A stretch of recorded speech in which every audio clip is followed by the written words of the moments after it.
आपलं जे आयुष्य असतं ते आपण असं म्हणतो प्री डिझाईन. सगळं नशीब आपण घेऊन आलेलो असतो. सगळं नशीब आपल्या आयुष्याचं लिहिलेलं असतं आणि तशाच्या तसं घडतं. कुठलीच गोष्ट तशी म्हणली तर आपल्याला ठरवता येत नाही. काही ऑप्शन्स असतात, पण सगळं 90% आयुष्य हे ठरलेलं असतं. त्याला आपण प्रारब्ध म्हणतो. म्हणजे आपण कुठे जन्म घेणार, कुठल्या कुळात जन्माला येणार, आपण आपण आपलं स्वतःचं नाव नाही ठरवू शकत. आई-बाबा ठरवतात. आपण आई-वडील नाही निवडू शकत. जसं आपण प्रारब्धाप्रमाणे येतात. मग आपलं प्रोफेशन सुद्धा आपल्या पत्रिकेत जे लिहिलेलं असतं त्याप्रमाणे घडतं. आपलं जोडीदार सुद्धा आपल्याला ठरवता येत नाही. मग सगळं डिझाईन्ड आहे. मग मग ॲस्ट्रॉलॉजीचा काय उपयोग आहे? सगळं जे घडणार आहे ते घडणारच आहे. ज्या गोष्टी घडणार आहेत त्या. मग ॲस्ट्रॉलॉजीचा उपयोग काय? तर ज्योतिषशास्त्राचा उपयोग असा आहे, बघा एक उदाहरण देतो. जशी कॉस्मेटिक इंडस्ट्री आहे, की माझा हा चेहरा आहे, हा देवाने दिलेला आहे. त्याच्यावरचा रंग-बिंग काय असेल ते, ते काही चेंज नाही करता येत पूर्ण. पण कॉस्मेटिक वापरून मी या चेहऱ्याला जो एक्झिस्टिंग चेहरा आहे, याच्यापेक्षा मी सुंदर करू शकतो.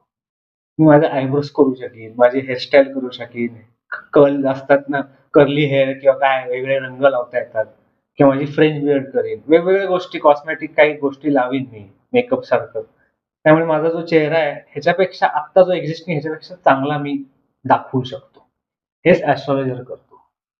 तुमच्या आयुष्यात जे घडणार आहे, चांगलं आणि वाईट.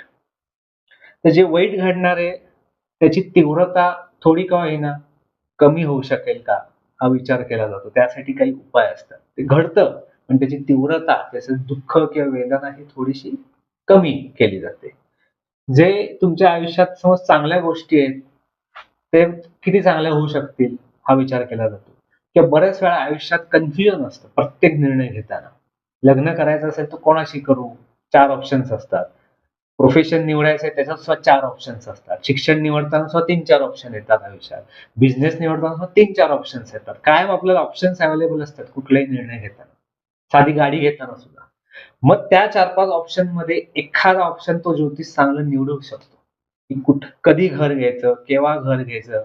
मग घर घ्यायचं असेल तर बंगला घ्यायचा का भाड्याच्याच घरात राहायचं, हे सगळे ऑप्शन्स ज्योतिष देऊ शकतो आणि एक चांगला पाथवे आणि चांगला मार्ग दाखवू शकतो.